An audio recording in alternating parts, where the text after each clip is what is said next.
Então vamos lá. Obrigado aí pelo aviso. Então, iniciando aí, programação com sockets, né? Então, o que são sockets? Né? Sockets são pontos de conexão numa rede para que a gente possa fazer a transferência de dados, né?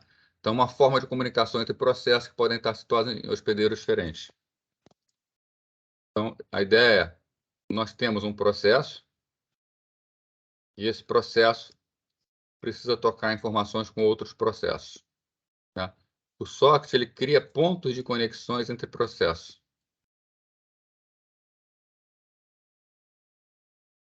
Tá? O importante é que para o socket não faz a menor diferença se os processos estão na mesma máquina ou em máquinas separadas. Então, a gente pode fazer programação com socket normalmente, e se o processo estiver na mesma máquina, ou até mesmo se estiver no outro lado do mundo, não tem problema nenhum, né? Vamos estabelecer uma transferência entre esses sockets, e sempre que um processo quiser mandar informação para outra, ele envia para o socket, né? E acaba chegando no outro lado. Quando o outro lado responde, ele também responde para o socket, e a resposta chega no cliente. Funciona como se fosse transferência por arquivos, né? Bom, então essa comunicação, ela vai ser por intermédio de, né? Ou a gente chama, ou diz que a transmissão vai ser por stream, onde a gente tem um fluxo de bytes, ou vai ser por datagramas, onde tem um fluxo de mensagens. O socket, ele é uma interface genérica que pode ser utilizado com vários tipos de protocolos diferentes, né? E com várias famílias de protocolos diferentes. No caso aqui, que a gente utiliza mesmo, né, a programação para redes hoje em dia é feita com a família Internet, né? No caso da família Internet, o protocolo de streaming vai ser o protocolo TCP, né, que é o que a gente estava começando a ver erradamente hoje, né? E o de datagrama vai ser o UDP.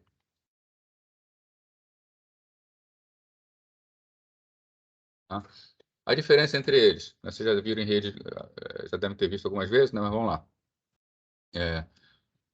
A gente vai estudar mais à frente esses protocolos, o TCP e o UDP, então a gente vai entrar em detalhes nele, mas vamos ver aqui já a programação. O TCP é um protocolo orientado a um fluxo de bytes, né? Se é um protocolo orientado a um fluxo de bytes, significa que ele recebe informações, e essas informações para ele são apenas bytes, e ele vai enviar como se fosse byte a byte por outro lado. E do outro lado ele também vai entregar esse fluxo, né? Então no TCP, se você envia, por exemplo, aqui 4 mensagens, né? Pode até ser que ele envie as 4 mensagens separadas, mas pode acontecer, por exemplo, do TCP enviar o início da primeira mensagem, depois ele envia o final da primeira mensagem e o início da segunda. Depois de uma terceira envio, ele pode enviar já o final da segunda, a terceira inteira e a quarta inteira, tá? Então, o TCP, ele não preserva o limite das mensagens, tá? Ele vai enviar da maneira que for melhor para ele. Ele é um protocolo orientado à conexão, então é confiável, né? E ele não tem o limite para o tamanho da mensagem. Você pode enviar uma mensagem de qualquer tamanho por ele que vai chegar do outro lado, né? Já o UDP, ele é um protocolo orientado a um fluxo de mensagens.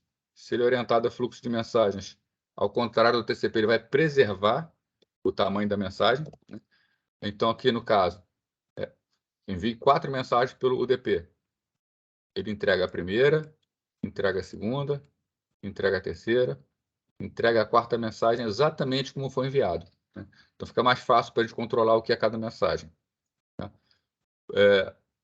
Por outro lado, ele tem limites no tamanho da mensagem, enquanto o TCP pode mandar mensagem de qualquer tamanho. O DP só envia blocos de no máximo 64 KB. Ele é um protocolo sem conexões, então não tem o estabelecimento da conexão, nada, né? E ele é uma comunicação não confiável. Enquanto o TCP garante que vai entregar tudo certinho do outro lado, né?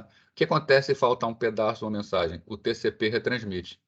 O que acontece se faltar uma mensagem com o DP? Nada, o DP não faz nada para consertar isso, né? Então, numa rede UDP, a mensagem normalmente vai chegar direito, é raro não chegar, tá? Mas pode acontecer também de não chegar, pode acontecer das mensagens chegarem fora de ordem, né? É, pode acontecer da mensagem chegar duplicada, né? Então o UDP não dá nenhuma garantia sobre a entrega, né? Então, conforme já vimos aqui, né, o TCP ele é a versão do fluxo orientado à conexão, o UDP é a versão datagrama. Então, agora sim, UDP. Né? Com o UDP não há o estabelecimento de uma conexão. Então, não estabelecemos conexão entre origem e destino. As mensagens são enviadas diretamente e são independentes umas das outras. Né? Então, enquanto o UDP ele cria um fluxo entre duas máquinas, o TCP envia cada uma separadamente. Não tem nenhum tipo de confirmação, ou seja, mensagens erradas simplesmente se perdem. Se for necessário confiabilidade, o programador precisa fazer isso. E as aplicações são especificadas por um par endereço-porta. A gente sempre tem que fornecer o endereço e a porta. Tá? O que é esse par endereço-porta? A gente vai ver mais para frente, em detalhes isso aqui, mas assim, o endereço ele identifica a máquina, ele identifica o computador, né? Identifica o hospedeiro de uma comunicação, ou seja, para onde vai. Hospedeiro.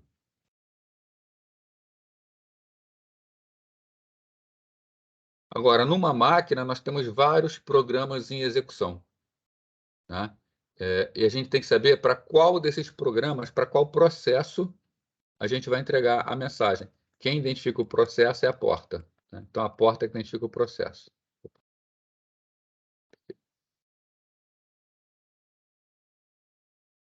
Basicamente, como se a gente pensasse da seguinte maneira. Né? A função do IP, que é o responsável pelo endereço, é entregar a mensagem na máquina destino. É como um carteiro que tem que entregar a correspondência num prédio. O carteiro ele só está interessado em como deixar no prédio. Ele vai deixar na portaria do prédio. Uma vez deixado na portaria, né, o porteiro, que no caso vai ser o UDP, é que é responsável por entregar apartamento a apartamento. Né? Então, a parte do endereço IP ele só diz como chegar até a máquina de destino. Já o servidor, né, já o transporte, o UDP, é que tem que ser responsável por dizer quem é o processo destino. Bom, então, vamos ver lá. Aqui no DP, o DP funciona um pouco diferente do que a gente tinha visto lá. Né? No DP não tem a fase de estabelecimento da conexão. Então, qual é o trabalho do servidor? O servidor ele cria um socket. Tá? Esse socket vai criar um ponto de comunicação aqui na máquina. Cria um ponto de comunicação. Né? Ele chama a função bind. A função bind associa essa porta com a interface de rede. Uma interface de rede. Então, isso aqui, quando é um socket, é só um ponto de comunicação. Quando é feito o BAD, ele vai ganhar endereço IP, vai ganhar porta, tudo direitinho. E ele está pronto para receber dados. Então, ele chama a função chamada receive_from. Essa função receive_from vai guardar por datagramas de qualquer cliente. Qualquer um que mandar para ele, ele vai receber. Quando ele recebe a informação, ele processa a solicitação e envia uma resposta de volta para o cliente. Né? E volta para o guardar novas conexões. Sempre que o servidor chama receive_from, ele fica bloqueado nesse ponto. Né? Então, ele vai ficar aqui num loop. Né? Sob o ponto de vista do cliente, né? O cliente chama a função socket. Quando chama a função socket, também cria um ponto de comunicação. Depois de criar esse ponto de comunicação, ele chama a função bind. A função bind associa com a placa de rede. Né? E quando chama a função send_to, ele envia um datagrama que vai chegar no servidor por intermédio desse socket. Né? Aí o servidor processa e envia uma resposta para o cliente. Tá? O servidor fica no loop aguardando por novos pedidos e respondendo. Os clientes podem mandar quantos pedidos quiser. Bom, então vamos ver aqui as funções que existem para a gente trabalhar com o DP. Né? E as arquiteturas, as estruturas. Primeira função, a função socket. Né? Essa função que aguarda por conexões. Né? A função socket, ela tem 3 parâmetros, que é o domínio, o tipo e o protocolo. O domínio, a gente tem que dizer qual é a família de protocolos. Tá? O socket é uma estrutura que foi criada para ser geral e trabalhar com qualquer família de protocolos. No nosso caso, vamos fazer programação para a internet, esse primeiro parâmetro aqui será sempre o parâmetro AF INET, para dizer que utilizarão os protocolos da internet. né? O tipo é semântica de comunicação. Então, basicamente, no tipo, nós temos dois tipos de comunicação na internet, TCP e UDP. Então, a gente pode dizer que é socket string. Se eu disser que é socket string, eu estou dizendo que eu estou usando o protocolo TCP, ou socketgram. Se eu botar socketgram, é o protocolo UDP. A gente está vendo aqui o exemplo do UDP. Então, no nosso exemplo, a gente vai usar o socketgram. E, por fim, protocolo, que é o protocolo específico que será utilizado. A internet só tem um protocolo para cada tipo. Só tem um protocolo de stream, só tem um protocolo de datagrama. Então, será sempre zero esse valor. Então, aqui a gente vai botar AFNet, o primeiro parâmetro, o segundo parâmetro tipo, o terceiro parâmetro zero. A outra função é a bind. A função bind ela faz a associação, né, do socket com a interface de rede. Tá? Basicamente, é um endereço IP e porta, que é o que a gente vê aqui que precisa para comunicação. Para isso, existe uma estrutura genérica chamada socket DDR. Né? A função, nós passamos para ela o socket que foi criado, né? O endereço, né, com o qual o socket vai se associar e o tamanho dessa estrutura aqui. Esse tamanho é importante porque existem alguns tipos de estruturas, né, dependendo do tipo de rede. Então, a gente passa também o tamanho dela. Né? Então, faz associação de uma aplicação ao socket. Né? O sockfd, tá? Ele é o descritor de socket, como a gente acabou de criar, e a DDR é a estrutura de endereço da aplicação. Mais para frente a gente vai ver como é essa estrutura. Tá? Essa estrutura é uma estrutura genérica. No caso aqui, a gente vai usar uma estrutura mais apropriada para a internet, que é a sockddr-in. Nós estamos vendo aqui alguma série de funções, tá? Mas eu estou passando aqui por elas, que é mais para vocês terem isso aqui documentado. Então, isso aqui já está lá no sistema para vocês poderem pegar e poderem ver com o programa, né? Quando a gente fizer o programa, vai ficar mais fácil entender isso aqui. Então, uma vez criado o socket, uma vez feita a associação, nós temos a função para enviar e para receber dados. Né? Então, a função que faz o envio é a função sendTo. Né? Ela envia uma mensagem em um datagrama, está utilizando um socket. O primeiro parâmetro dela é o socket que nós criamos. Né? O segundo parâmetro é o local onde estão as informações, não o endereço de memória. Tá? Nós temos o endereço de memória, onde estão os dados que serão transferidos. Né? Aqui a gente passa o endereço onde isso se encontra. Tá? Outra informação que nós temos que passar é o tamanho dos dados. Né? Então, quantos bytes vão ser enviados. Um campo de flags para poder passar solicitações de comportamento ao UDP.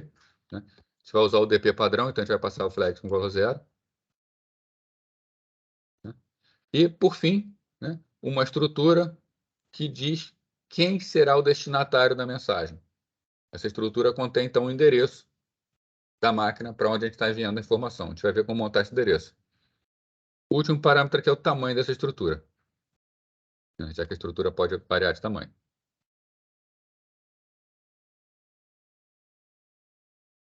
Assim como nós temos a função sendTo, nós temos a função receiveFrom, né, que é a função par dele. Então, quanto send recebe, o receiveFrom, quanto send envia, o receiveFrom recebe. O Matheus está perguntando 64 bytes. Vai variar, né? Esse len, Matheus, ele não é não é o tamanho da mensagem. Ah, tá falando aqui, esse len aqui, né? Tá. 64 kbytes. Tá? 64K. Vai ter aqui, né? O limite dele, 64 kbytes. Se estiver usando, por exemplo, uma rede Ethernet que envia menos, ele vai quebrar para poder fazer passar pela rede.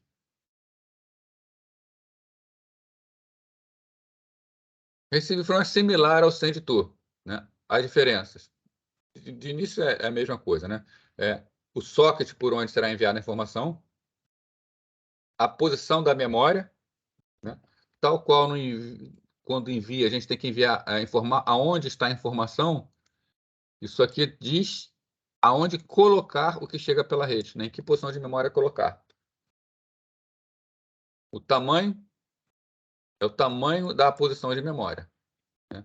Então, vão chegar a uma determinada quantidade de bytes, e aqui eu vou dizer o limite, até quantos eu posso receber, para evitar que estoure o buffer aqui. Flags também será 0, não vão passar nenhum flag especial, né? E uma estrutura de endereço também. Enquanto o send-to precisa dizer o endereço para onde ele vai enviar a informação, esse aqui, no momento em que você recebe um datagrama, essa estrutura vai conter o endereço de quem enviou a informação, né? Então, aqui você está do lado recebedor e aqui você recebe o endereço de quem enviou. Aqui você passa o tamanho dessa estrutura, né? Para evitar a mesma coisa, o problema de buffer, né? Evitar que escreva demais no buffer. Essa função ela retorna o tamanho da mensagem recebida, né? Quantos bytes foram recebidos.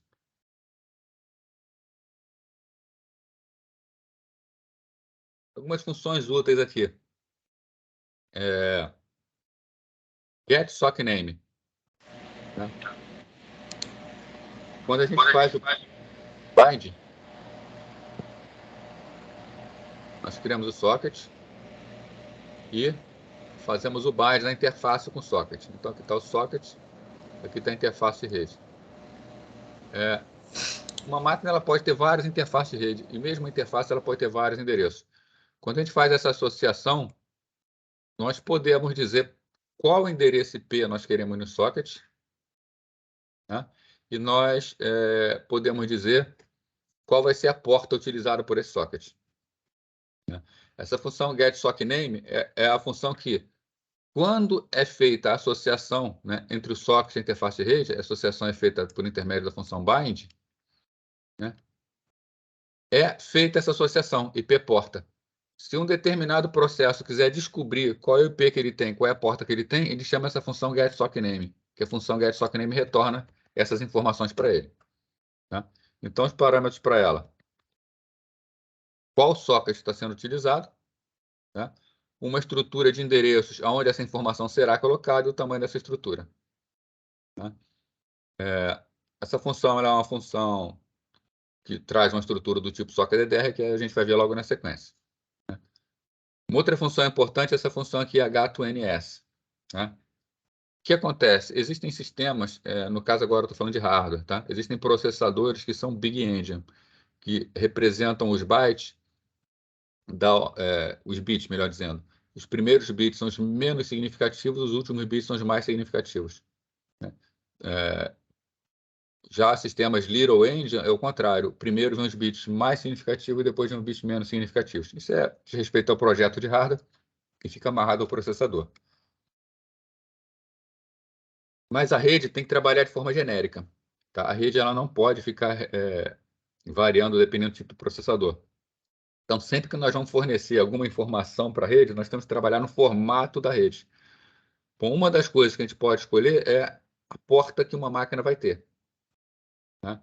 Essa porta que a máquina vai ter vai ser um número inteiro, né?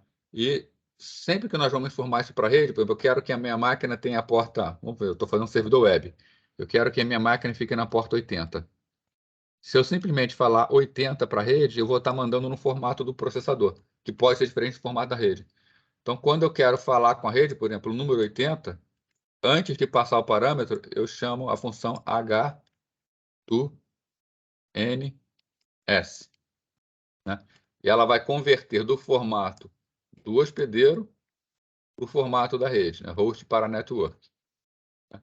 Mais adiante a gente vai ver isso aqui, né? Mas lembrando, isso aqui é porque existem diferenças entre processadores e nós temos que compatibilizar o tipo da rede.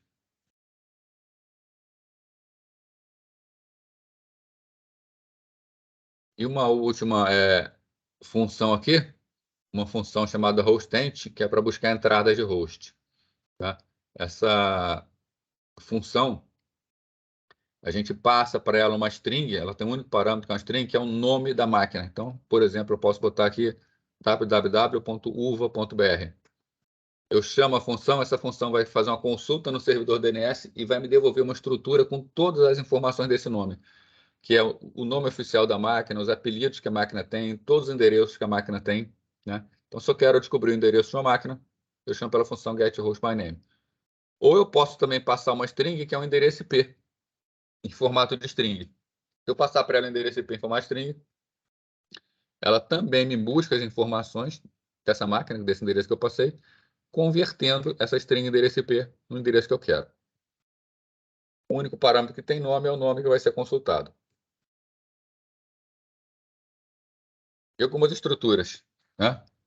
Eu falei para vocês aqui da função send tudo, da função receive from, a própria função bind, elas usam uma estrutura chamada sockDDR, né? Essa estrutura sockDDR é a estrutura que pega ou informa as informações, no caso específico, endereço e porta de uma máquina e uma aplicação. Essa é uma estrutura genérica, né? O primeiro campo dela é a família vai ser sempre internet para a gente, e aqui um campo de 14 bytes para o restante das informações. Existe uma outra estrutura que se sobrepõe a essa, que é a estrutura sockDDR-in, que o primeiro campo é exatamente o mesmo, só que ele abre esse campo para facilitar para a gente na internet. Tá? Então, qual é a estrutura sockDDR-in? Então, é a estrutura sockDDR, com sufixo sublinha in, né? E no primeiro campo, a família, no qual a gente vai botar a FNet, que é da internet, e ele abre em dois outros campos. Um campo chamado SIMPort, que vai ser a porta da aplicação, e um campo chamado SIM-ADDR, que vai ser o endereço da aplicação. Né? Como esse campo aqui tinha 14 bytes, ele preenche com 8 bytes que não são utilizados para que as estruturas tenham o mesmo tamanho. Essa estrutura aqui, SIM-ADDR, é para caber o endereço IP. Né? Ela é uma estrutura simples que é apenas um número de 32 bits para representar os 4 bytes. E uma última estrutura aqui, melhor dizendo, né, é a estrutura hostente, que é o retorno da função getHostByName. Desculpe, da função o getHost, né? Essa função aqui, ó, que eu havia comentado com vocês. O getHostByName, que a gente passa um nome de uma máquina e ela retorna as informações sobre essa máquina. Quais são as informações que ela retorna? O primeiro campo é um ponteiro para caractere, que vai ser uma string contendo o nome da máquina.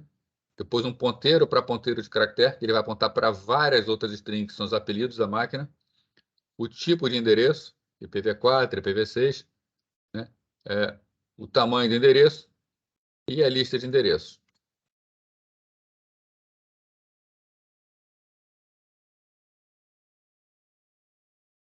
Vamos ver agora a parte da programação propriamente dita. Né? A gente vai ver aqui a programação com Linux e a programação com Windows. A gente vai ver aqui, primeiro, a do Linux, e tem uma razão para isso. Tá?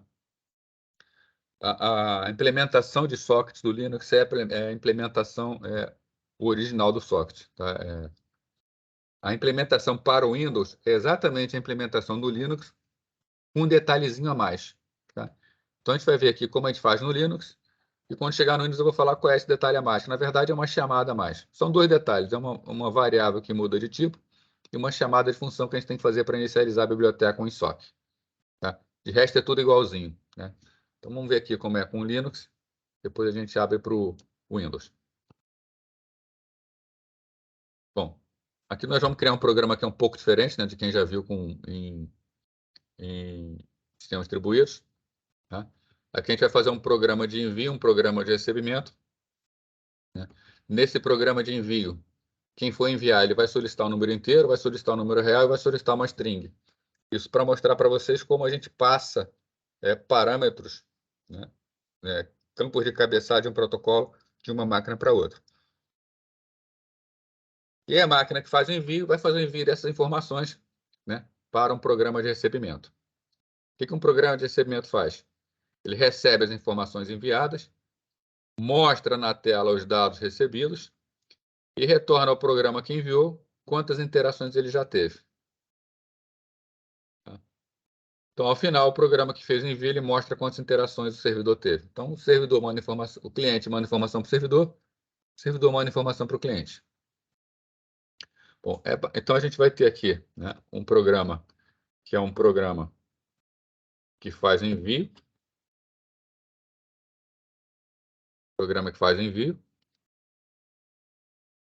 né, e um programa que faz o recebimento. Esses programas eles têm algumas coisas em comum, né? No mínimo, o tipo de informação que eles vão trocar, né? Então, no momento que eu faço esses programas, é comum, quando a gente faz programação em rede, nós criarmos um arquivo de inclusão que contém o que é comum aos dois programas. E esse arquivo ele vai ser incluído nos dois programas para compilação, né? Esse arquivo é um arquivo chamado comum.h, tá? No caso aqui da gente. Esse arquivo comum.h ele só tem uma declaração, que é uma declaração de uma estrutura chamada SMSG, né? Onde tem aqueles três parâmetros que serão trocados: número inteiro, número de pontos flutuantes e uma cadeia de caracteres.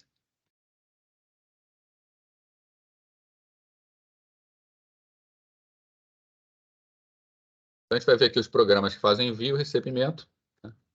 Deixa eu só trocar aqui os programas que eu tinha pego originalmente, né? O programa do TCP. Deixa eu pegar aqui agora os programas do UDP.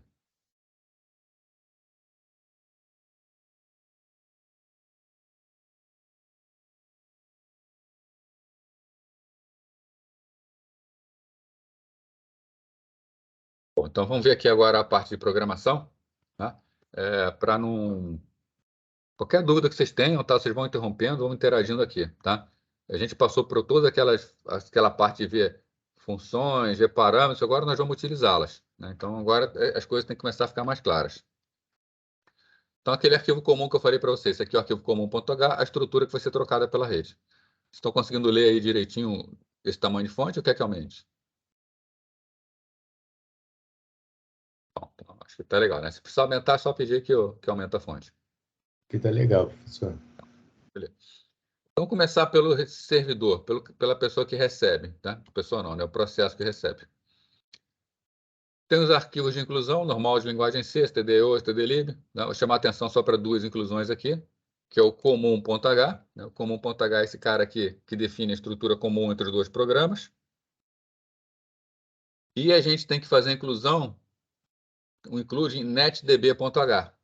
Né? O netdb que tem as declarações para a gente poder utilizar o socket. Né? Esse aqui já está lá para vocês, o programa está todo bastante comentado, tá? Botei o máximo de comentário possível. Então, o que é que tem de variáveis? Né? A gente tem a primeira variável aqui, que é a variável chamada sock. Né?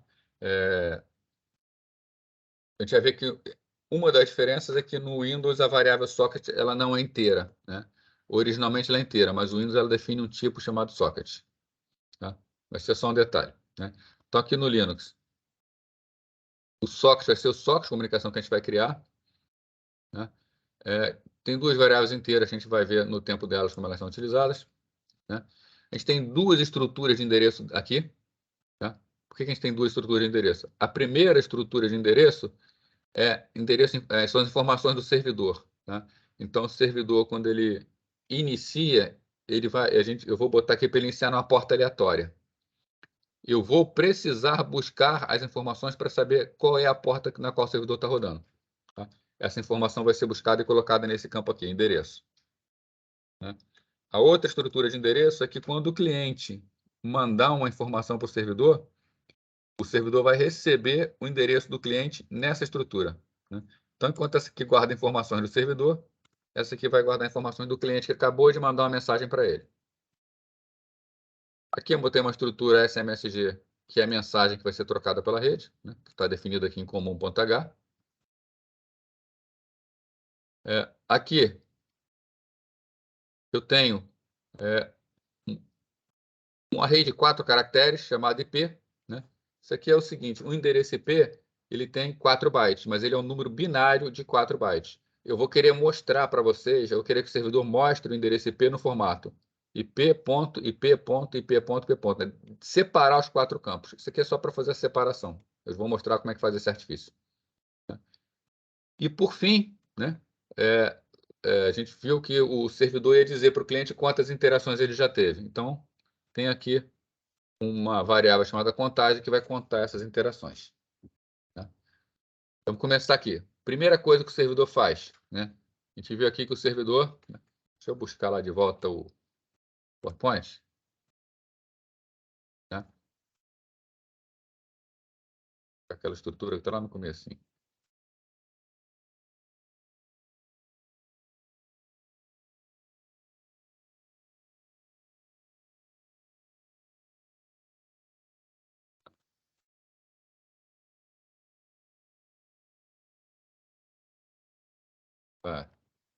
Voltando mesmo.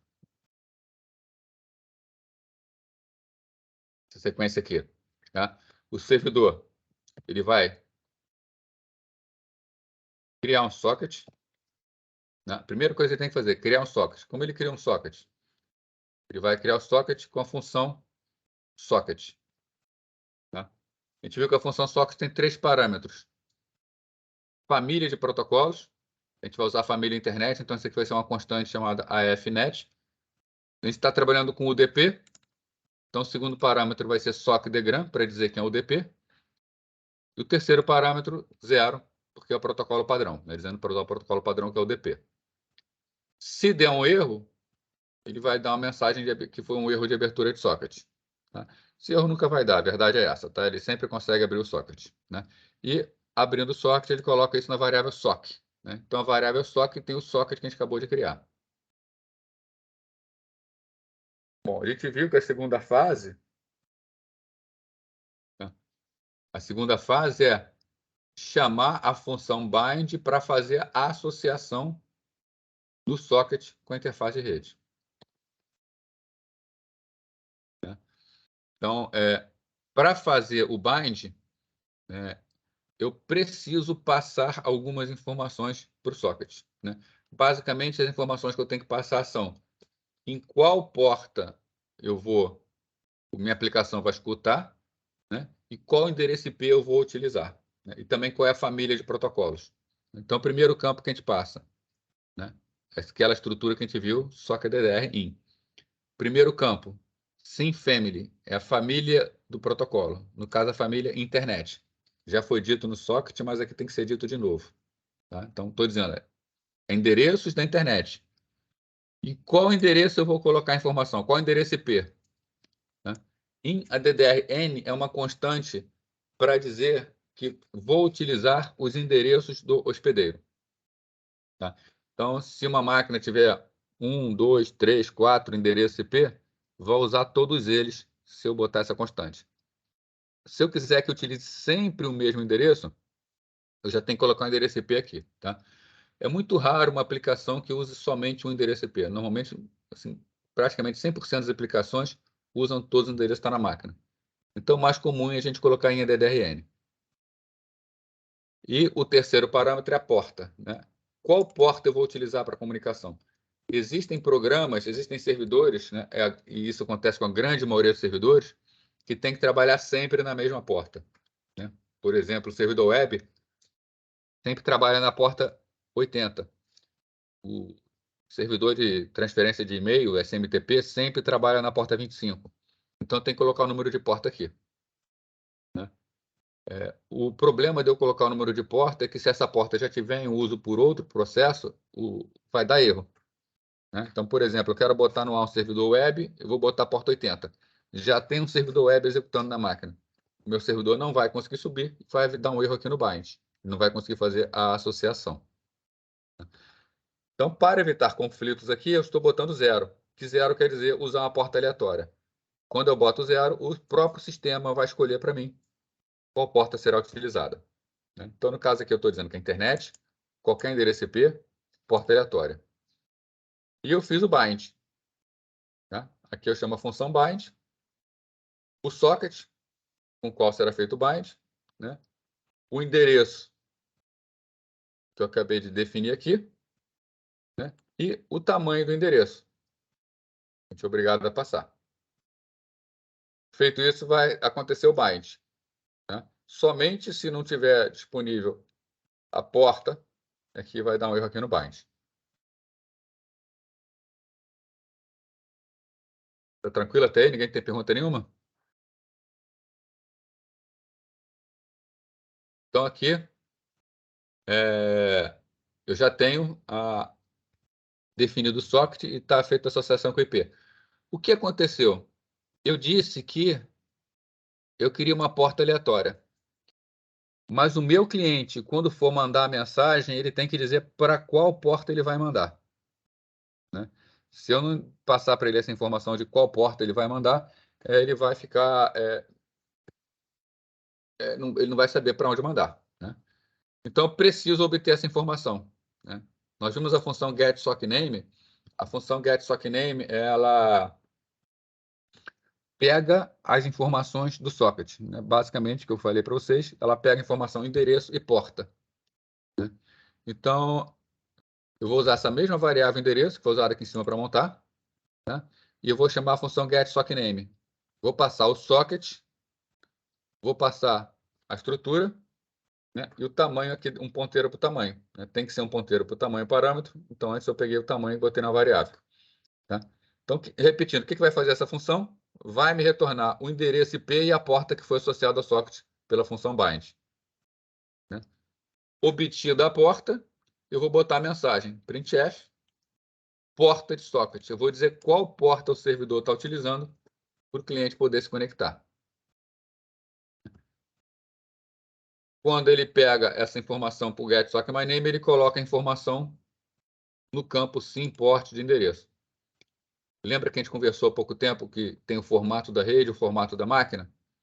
Então, assim como tem a função H2NS, que converte do formato do host para a rede, nós temos aqui a função N2HS, que converte do formato da rede para o host. Então, esse endereço aqui vai estar no formato da rede. Isso aqui vai fazer a conversão e vai me dizer o número da porta certinho, tá? No meu sistema. Então, aqui nós acabamos de preparar tudo para a comunicação, né? A comunicação está preparada, agora só falta enviar e receber os pacotes. Bom, então vamos lá. O que o servidor faz? O servidor fica no loop infinito, né? Recebendo, processando e enviando, recebendo, processando e enviando. Então, esse aqui vai ser o loop infinito do servidor. Enquanto um está no loop infinito, ele vai receber, ele vai processar e ele vai enviar. E vai voltar para o loop, né? Então, para o recebimento, a função receive from. Quais são os 6 parâmetros dela, os 5 parâmetros dela? Qual socket vai ser utilizado para a comunicação? Então, por onde ele vai receber a informação? Aonde colocar essa informação, né? Lembra, isso aqui é o endereço do buffer onde vai colocar a informação, né? A variável MSG é a variável, é a estrutura onde vai ser colocado aquilo que chegar pela rede. Então, eu passo endereço da variável, né? Boto a comercial na frente, extraio o campo de endereço do buffer e envio por aqui. Aqui tem um typecast que a gente chama só para converter para o tipo char, né? A função socket espera que seja um tipo char. Se não botar isso aqui, vai funcionar direitinho o programa, só que alguns compiladores podem dar avisos, né? Isso aqui evita o aviso. Então, aonde colocar a mensagem e o tamanho do buffer, né? Para evitar o estouro do buffer. Flag, 0, conforme a gente já viu, né? Essa variável clearDDR, eu falei para vocês, ela vai armazenar o endereço do cliente, né? Então, o cliente está mandando a informação. Aqui nós estamos no servidor. Quando o servidor receber essa informação, foi esse cliente aqui que mandou para ele, tá? Ele vai precisar dessa informação para responder o cliente. Então, ele responde o cliente usando esse campo, né? Lembrando que, né, é preciso passar o tamanho da estrutura. Então, clearLane é o tamanho da estrutura, onde a gente já pegou lá em cima. O que o servidor vai fazer? Ele vai imprimir um número inteiro, o número real e a string. Então, o número inteiro está no campo A, o número real está no campo B e a string está no campo C, tá?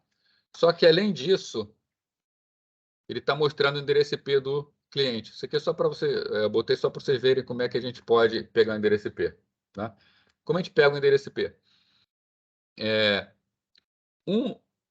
Esse clearDDR, ele está preenchido com 3 informações, tá? Quando recebe. A família de protocolos, que é a família internet, ele contém o endereço IP do cliente e ele contém a porta do cliente. O endereço IP do cliente está nesse campo, sim, a DDR. Né? Essa função main copy é uma função da linguagem C que ela copia dados brutos. Tá? Então, no caso, a main copy ela vai copiar isso que está aqui para isso que está aqui. Isso é a quantidade de bytes que vai copiar 4 bytes. Né? Então, o que eu estou fazendo? Eu estou querendo obter o endereço IP. Né? Eu estou pegando sim a DDR, que é o endereço IP, e copiando ele para essa estrutura aqui. Aqui está como um número binário de 4 bytes. Aqui, se vocês lembrarem, vamos voltar lá, esse IP é uma variável que eu defini que é um array de 4 caracteres. char IP4. Então, o que aquela função está fazendo? Né? Isso aqui é um artifício que é interessante ser utilizado. Está pegando um número inteiro de 4 bytes e jogando ele para 4 caracteres diferentes. Com isso, eu consigo abrir os endereços IP. Então, eu imprimo aqui caractere IP0, caractere IP1, IP2 e IP3. Mando imprimir como se fossem números inteiros. Com isso, eu consigo imprimir o endereço IP no formato que a gente está acostumado. Tá? Então, é só artifício. Então, ele imprime o endereço IP, imprime o número inteiro, imprime o número real, imprime a string. E ele vai enviar uma resposta para o cliente, que é quantas interações ele já teve. Quem conta as interações é a variável contagem. Então, aqui ele incrementa a variável contagem e armazena no campo A da mensagem. E envia, né, e aquilo para o cliente. Como ele envia para o cliente? Por qual socket? Qual mensagem ele vai enviar? Então, está aqui mensagem.a. O tamanho da mensagem, sem flags, o endereço do cliente, que foi obtido aqui em cima, e o tamanho do endereço. Tá? E, por fim, aqui fecha a conexão. Né? Na verdade, nunca vai fechar, porque vai ficar no loop infinito. Mas tá para mostrar aqui como que se fecha. Nenhuma pergunta aqui com relação a essa parte do servidor, a parte do recebe?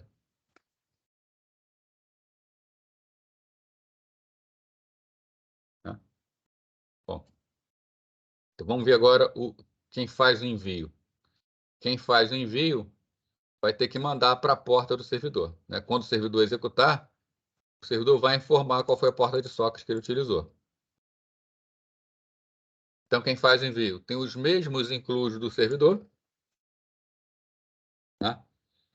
Só que, por linha de comando, tá? Pela linha de comando, eu vou chamar o programa e vou passar para ele 2 parâmetros. O primeiro parâmetro é o nome ou endereço IP do destino, e o segundo parâmetro é o número da porta onde está a aplicação, que ele precisa para fazer o envio. Tá? Então, ele vai ter praticamente as mesmas variáveis do servidor, né? O socket de comunicação, o endereço, que no caso aqui está sendo chamado de nome, né? Para onde enviar o datagrama, ele não se preocupa com o próprio endereço, não tem muito problema. Né? Uma estrutura para poder ter as informações do servidor, que ele vai fazer a consulta para poder montar o endereço do servidor, né? E a mensagem que vai ser enviada. Então, primeira coisa que o programa faz, né? Está dizendo aqui, ó, deve ser passado por linha de comando o nome, endereço IP do hospedeiro e a porta. Tá? Então, ele está vendo aqui se são passados esses 2 parâmetros. Né? A contagem de parâmetros na linguagem C é sempre a quantidade de comandos que foram dados na linha de comando. Tá? No caso aqui, o nome do comando, o nome do programa conta também. Então, o parâmetro 0, né, é o nome do programa. O parâmetro 1 é o endereço IP, ou o nome da máquina. O parâmetro 2 é a porta. Por isso que ele está vendo aqui. Se for diferente de 3, ele vai dar erro. A sintaxe é o nome do programa envia, o nome do servidor e a porta do servidor. Tendo sido chamado corretamente, o que é que o cliente faz? Primeira coisa que o cliente faz, abrir um socket. Então, já viu como abre? É exatamente igual ao servidor. Né? Família internet, do tipo datagrama, protocolo padrão. Criou o socket. assim como o servidor, o cliente pode chamar a função bind, tá? Mas no cliente o bind é opcional. O bind é que vai associar o socket à interface de rede. Se a gente não fizer o bind no cliente, no momento que o cliente enviar a informação, o bind é feito automaticamente. Então, não estou fazendo o bind aqui.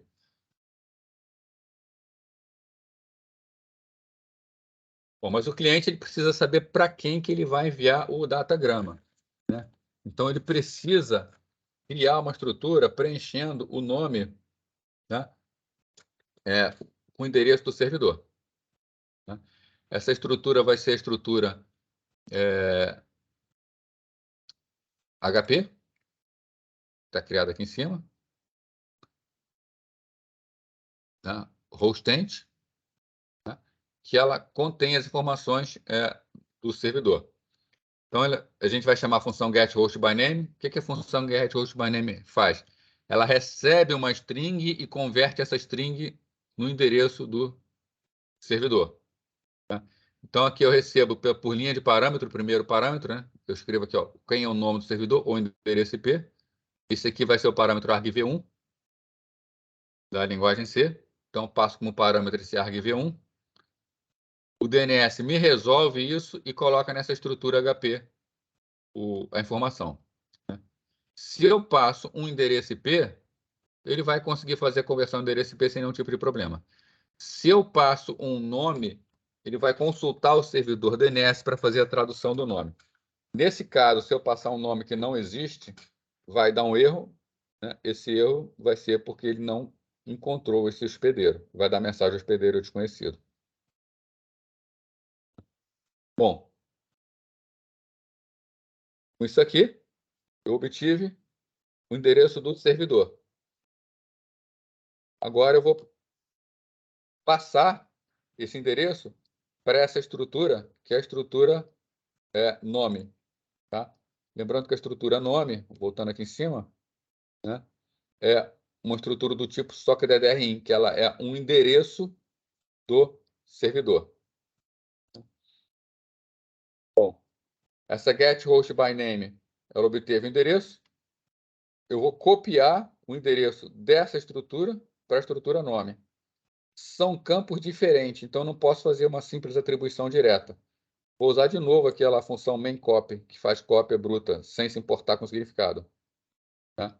Então, estou copiando do endereço que eu obtive com a função getHostMyName para o campo de endereço da estrutura do socket. Quantos bytes eu estou copiando? Tá? A quantidade de bytes que o endereço tem, que também é obtido na estrutura. Eu poderia botar 4 aqui, né, que eu estou usando o endereço IP versão 4.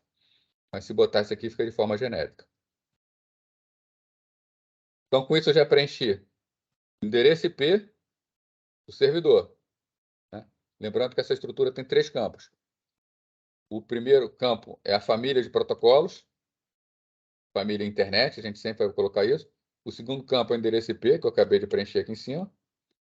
E o terceiro campo é a porta, né? A porta na qual o servidor está executando.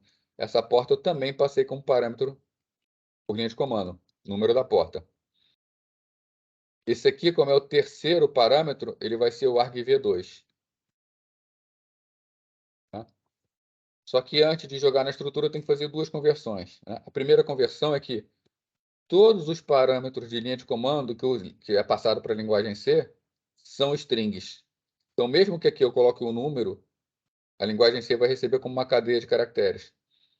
Então, eu pego o argv2 e passo pela função A2i, né? A2i é alpha to integer, né? Ela vai converter de string para um número inteiro. Aí, beleza. Agora aqui eu já tenho o número inteiro da porta. Só que eu tenho aquela questão de que isso aqui vai estar no formato do microprocessador do meu computador. Eu tenho que converter para o formato da rede. Então, eu chamo a função h2ns, que pega esse inteiro e converte para o formato da rede. Vai ser a porta.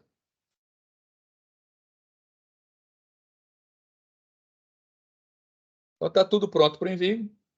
Só preciso obter os dados a serem enviados, né? Então, vai pedir um número inteiro, vou ler o número inteiro. Vai pedir o número real, vou ler o número real. Pede uma string, leio a string, tá? Então, no campo A, tem o número inteiro, no campo B tem o número real, no campo C tem a string. Tudo isso na estrutura MSG. MSG é o buffer de envio. Tudo pronto, basta agora enviar. Né? Envia mensagem para o servidor. Né? Já passei por todas essas fases, estou no send to. Envia mensagem para o servidor. Então envia por intermédio do socket a estrutura que eu acabei de criar, o tamanho da estrutura, né? Sem flags, o endereço e porta da aplicação no servidor, né? E o tamanho desse tipo de endereço.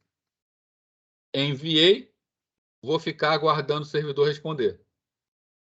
Quando o servidor responder, né? Está aqui a função receive from, né? Recebe do servidor pelo socket, uma mensagem do servidor, ele vai armazenar no lugar onde está a variável mensagem. Novamente, o tamanho da mensagem para evitar estouro de buffer, sem flags. Né? Aqui, o endereço que vem do servidor. Tá? Esse campo não me interessa, porque vai ser uma interação única, mas eu tenho que botar, é parâmetro obrigatório. Né?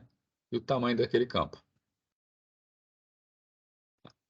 Por fim, mostra qual foi a interação do servidor, fecha o socket, encerra o programa.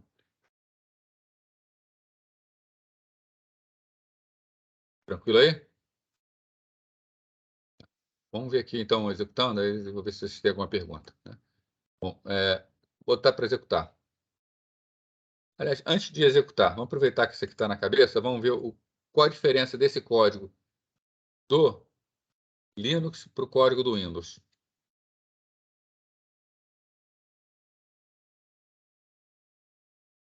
Vou botar lá, então, pp com Linux. Né? Aqui, para compilar no Linux, tá? Como é que a gente copia? Para copiar o programa envia.c, gcc envia.c menos o envia. Para compilar o programa recebe, gcc recebe.c menos o recebe. Né? Quando executar o programa que recebe, ele vai informar a porta de socket. Né? Quando for enviar, envia, passa o endereço IP do servidor e a porta. Né? Supondo que obteve a porta 52.816, eu passo a porta 52.816. Né? Quais as diferenças do Linux para o Windows? Bom, o include. Né?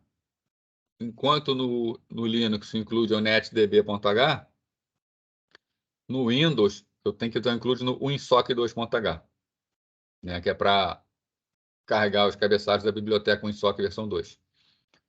Eu tenho que botar esse comentário aqui, porque é para fazer a carga da biblioteca. Né? Então, cancela pragma, comment, lib, ws32.lib, tá? Para fazer a carga também dessa biblioteca. Então, isso aqui é padrão, eu tenho que simplesmente fazer. Um detalhe, eu vou usar aqui o devc++. Né? Alguns compiladores podem ou não precisar de informações para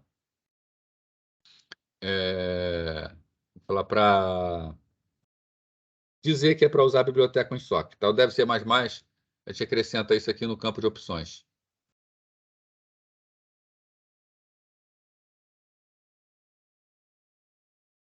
Vou mostrar como é que faz lá. Tá? Outra coisa, a variável socket no Linux é inteiro, no Windows ela é do tipo socket. Tá? Eu tenho que criar uma variável extra chamada do tipo WSAData e eu tenho que executar essa função. Tá? Essas são as diferenças da versão Windows para a versão Linux. Vou mostrar só o que envia aqui do Windows.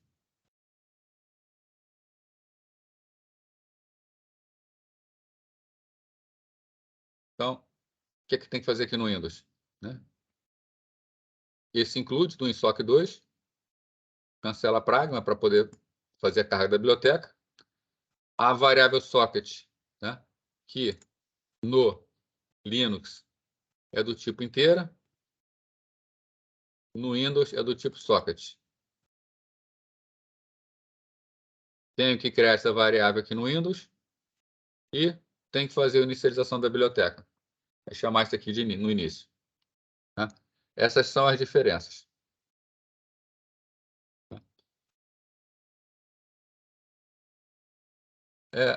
O Igor está perguntando se sabe se não deve ser mais para o Linux, né? Tem uma outra interface, não deve ser mais, tá, o Igor? Esqueci o nome dela aqui agora, eu vou ver e na semana que vem eu te digo, tá? Mas, na verdade, o, os dois, tá? Tanto o Windows quanto o Linux, eles usam um compilador chamado GCC, né? O GCC ele é o GNU C Compiler, ou GNU Compiler Collection, né? O novo nome dele. O GCC ele é nativo do Linux. Se você chamou o GCC no Linux, ele vai funcionar. No Windows, o Dev C++ ele é só uma interface para o GCC. Né? Então, na verdade, é o mesmo compilador tanto no Linux quanto do Windows. O Leonardo está falando aí do Cleon, né? Eu não conheço, eu usava um outro lá. Tá?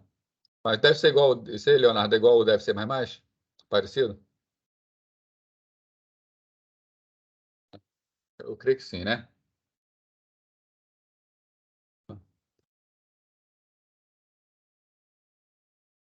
Eclipse com certeza tem para Linux. Bom, então vamos ver aqui a compilação no Linux e no Windows. Né? Tem que ter uma máquina virtual Linux.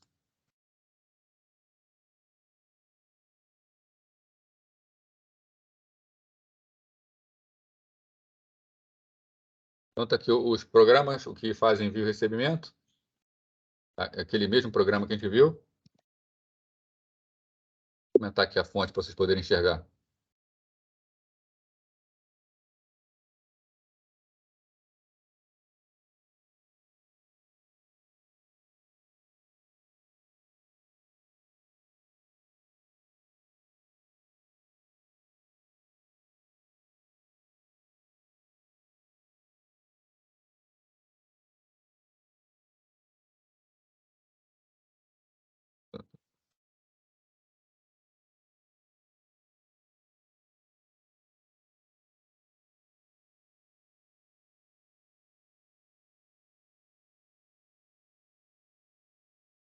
Agora fica melhor de enxergar.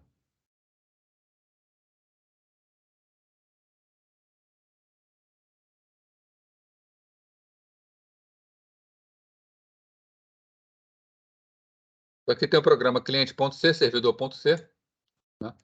Se quiser editar, né, no Linux, eu estou usando aqui o Ubuntu. Né? Então, para o gedit cliente.c, né, ele vai entrar no editor de textos, onde tem o Notepad++ também para o Linux. Né? Tá aqui o programinha, ele tem também faz syntax highlight, né, que é mostrar a sintaxe da linguagem com cores diferentes. Né? E para compilar ele é simplesmente, né, gcc cliente.c -o cliente. Né? O -o é porque se eu não passar, quer ver? Aqui, ó, então ele compilou e criou um programa chamado cliente. Né? Se eu não passo o -o, deixa eu apagar aqui o cliente. Se eu não passo o parâmetro -o, se eu simplesmente faço gcc cliente.c, ele compila e gera um arquivo chamado a.out. Né? Então, o parâmetro -o é para eu dizer o nome que eu quero no programa gerado. Eu pago aqui o rma.out, compilar de novo. gcc cliente.c -o cliente. Está compilado o cliente. Tá? Repara que ele não falou nada. Se ele não fala nada, é que não teve nenhum erro, não teve aviso, não teve nada. Então, o GCC ele fica mudo se der tudo certo. Vou compilar o servidor. GCC. Espera, desculpa, eu estou no cliente servidor, gente. É que eu estou aqui ainda com aquele erro que eu comecei a aula do TCP, tá? Deixa eu ir lá para o DP. Envia e recebe. Aqui eu vou apagar o envio e recebe. Como é que eu compilo o envia? GCC envia.c menos O envia. Botei envia.c sem querer. Compilou. GCC recebe.c menos O recebe. Então, ele aqui compilou envia, compilou recebe. Aqui eu estou no mesmo diretório, tem envia e tem o recebe. Na verdade, estou aqui no TCP ainda também.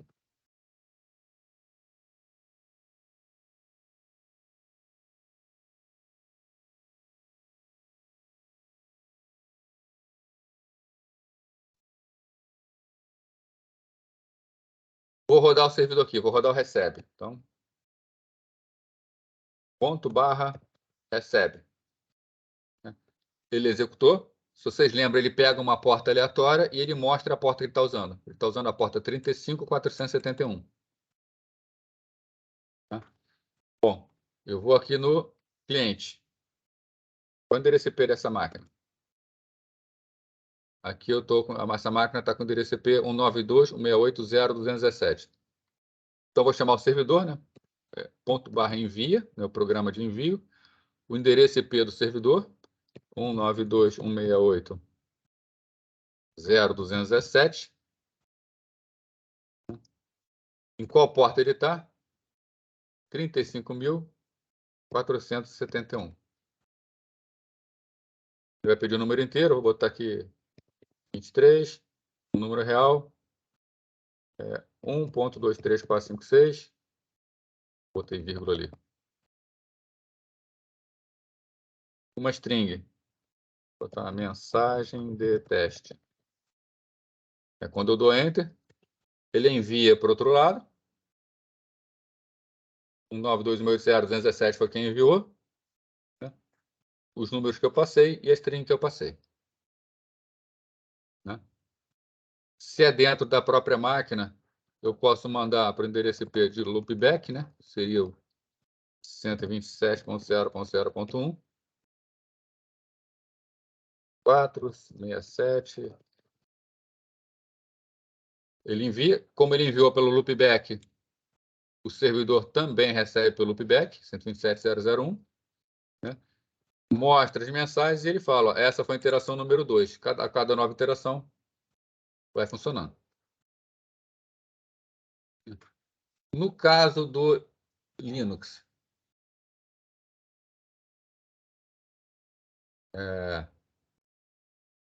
no caso do Windows, deixa eu abrir aqui um prompt.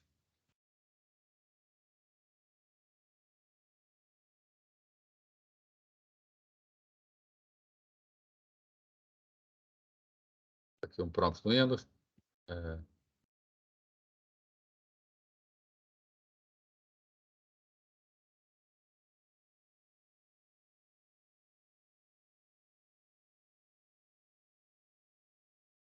Vou apagar aqui o envio recebe.exe.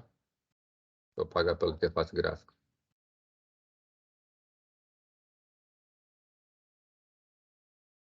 Então, estou só com o arquivo fonte, né? É exatamente o mesmo programa, a não ser por aquela mudança inicial. O Matheus está perguntando se tiver com 2 computadores na rede. Tem que funcionar, a ideia é que funcione. Você pode... Os computadores em qualquer lugar do mundo, tá? Tá com uma máquina aqui, outra na Europa, no Japão, elas têm que falar. Vou abrir aqui o envia com o... Deve ser mais.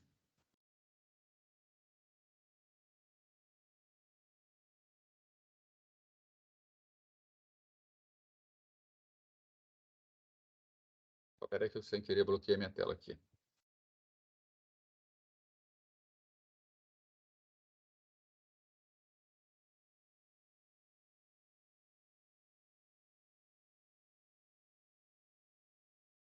No DSC++ envia. Né? Onde é que a gente bota aquele parâmetro que eu falei para vocês? Tá? No DSC++.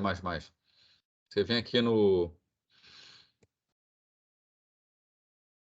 Tools, Compiler Options. Tá? Então, opções do compilador. Tá? Aqui embaixo tem, ó, adicionar os seguintes comandos quando chamar o linker. É o parâmetro aqui, menos LWSOC 32. É onde a gente bota no DFC++. Bom, então aqui está o programa, compilar ele. Então, compilou, 0 erros, 0 avisos, compilou direitinho, gerou o envia. Compilar agora o recebe.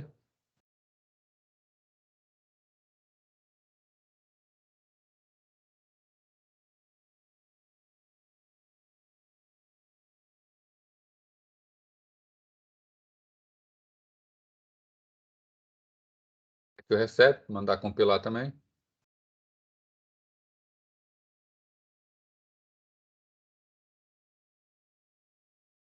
Está compilado, sem erro, sem aviso, tudo bonitinho. Aqui, o envia.exe e o recebe.exe. Eu abrir outro prompt aqui.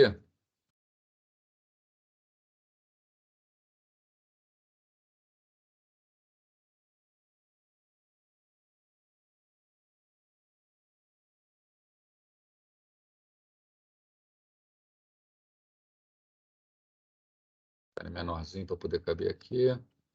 Diminuir esse também. Aqui onde está rodando o servidor. Mesma coisa. Recebe.exe. Fornece o número da porta dele, 51.260. Né? Aqui no cliente. Né? Vamos ver o endereço IP da máquina. Essa máquina está com o endereço IP 192.180.114. Então, envia. Endereço IP do servidor, 192.168.0.114. Na porta, 51.260. 51.260. Troca o número inteiro, 56. Número real, 3.14. Uma string. Uma frase. Funciona da mesma forma, né? Aqui o servidor também no Windows. Tá? Um detalhe, tá? Vamos ver aqui. Qual era o endereço IP da máquina Linux? Era 192.168.0.217. Né? Então, vou fazer o seguinte. Eu vou enviar do Windows para o Linux, tá? Para a gente poder ver que funciona normalmente. Tá? Então, aqui, eu estou com um prompt numa máquina que é o Windows. Né? E vou mandar para a máquina Linux. A gente vai ver lá atrás na máquina Linux. Né? Então, seria envia, endereço IP da máquina Linux, 192.168.0.117. E a porta lá na máquina Linux. A porta é 35.471. 35.471. Número inteiro. 22. Número real. 78.123. E uma string. Mensagem entre máquinas.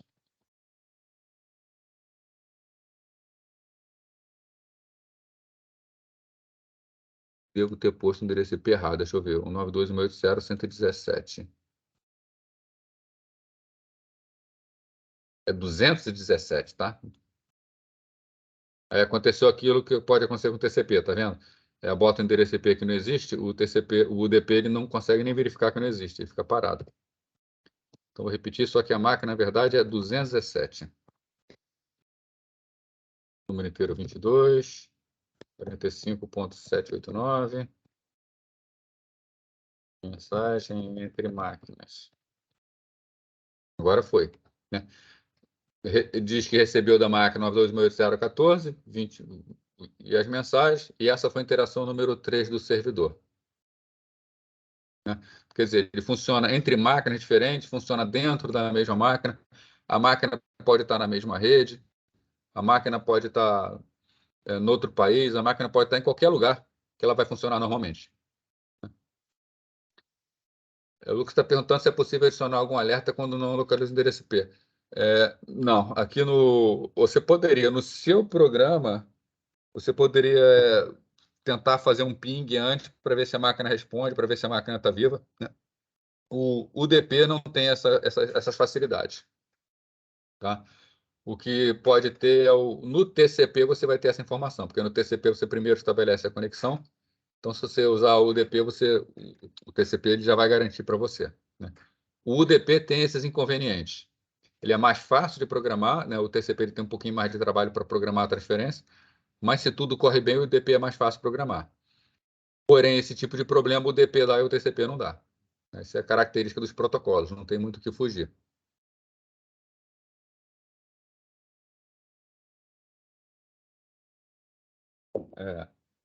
Hoje a gente não vai ter tempo aqui para ver o TCP, né? A gente vai ver o TCP na semana que vem, tá? E aí vocês já vão poder fazer o trabalho, tá? Mas, de toda forma, deixa eu dar uma adiantada, né? Não sei se já comentei com vocês o trabalho qual é, tá? Mas o trabalho é fazer um programinha de transferência de arquivos, né? Então, vocês vão ter um trabalho onde o objetivo dele é compreender o princípio da comunicação, né? Da transferência de arquivos. Então, vocês vão fazer um programa para transferir arquivo entre máquinas na internet, né? A máquina origem vai informar o nome do arquivo a ser transferido, né? Não, marca em grupo, tá?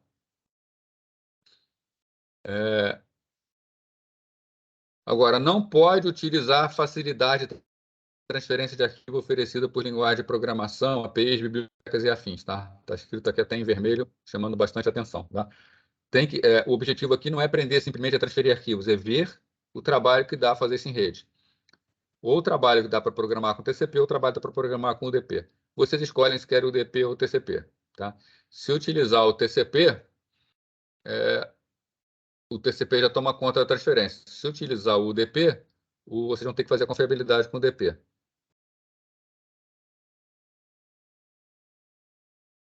Bom, o programa tem que atender os seguintes requisitos. Poderá ser escrito em linguagem C, C++ ou Java, né? Se quiser fazer em Python também pode, né? Ou se quiser alguma outra linguagem, pergunta aí, né? O programa não pode ser dependente da IDE para o funcionamento, tá? Não pode ter nada de rede dependendo da parte de desenvolvimento, né? Pode utilizar o TCP ou o UDP, né? O nome do arquivo gravado no destino deve ser o nome do arquivo no hospedeiro origem, tá? O usuário no destino não pode interferir no nome do arquivo, então você tem que ir como parte do protocolo o nome do arquivo, tá? E ao final da transmissão mostrar a taxa de transferência obtida em megabit por segundo. A Ana botou uma mensagem aí. Tá, o pessoal dá uma lida na mensagem dando aí para o pessoal ver quem está precisando entrar em grupo.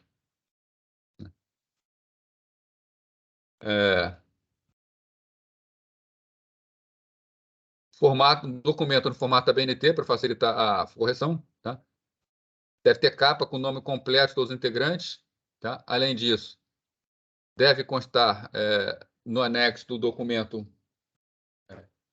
melhor dizendo, tá? Me enrolei aqui. Na capa o nome completo, tá? E no anexo a listagem completa dos programas. Além disso, deve enviar também os fontes para compilação e execução, né?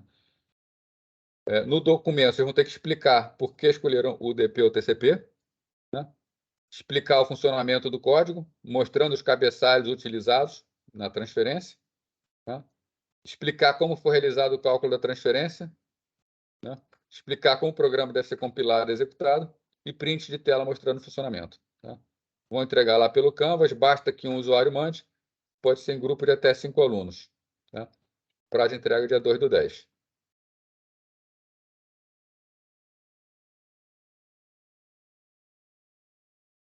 Tranquilo? Vamos puxar uma lista aqui.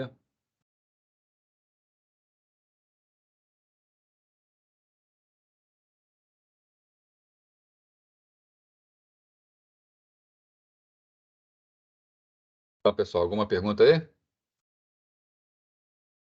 Quem gostaria de comentar alguma coisa, falar de alguma dificuldade? Bom dia, professor. Oi, Vitor, Só bom dia. comentando aquilo que eu falei com você na aula de quarta-feira à noite, sobre essa relação dos cinco alunos no grupo.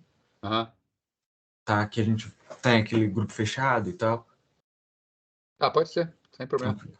Valeu.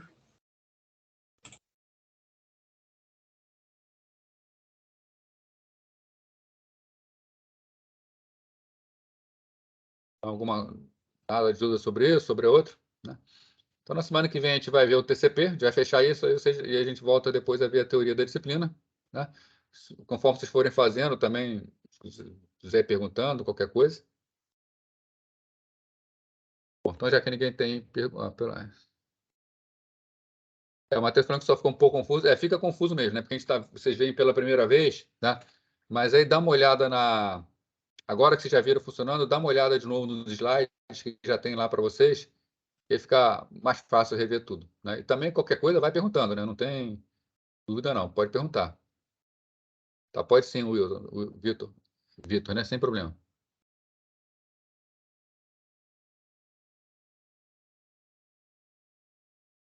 Não, é diferente. Hein, Igor? O trabalho de rede não é igual ao de sistema distribuído, não. Tá? Até porque no sistema distribuído, vocês provavelmente recomendo que vocês vão usar middleware. Aqui vocês não vão usar middleware, aqui tem que usar o TCP ou o DP.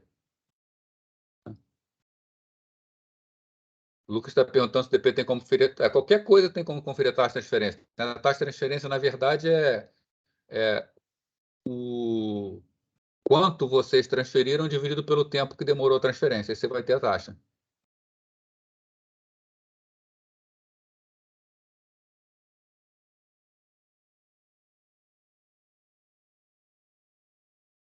Mais perguntas aí?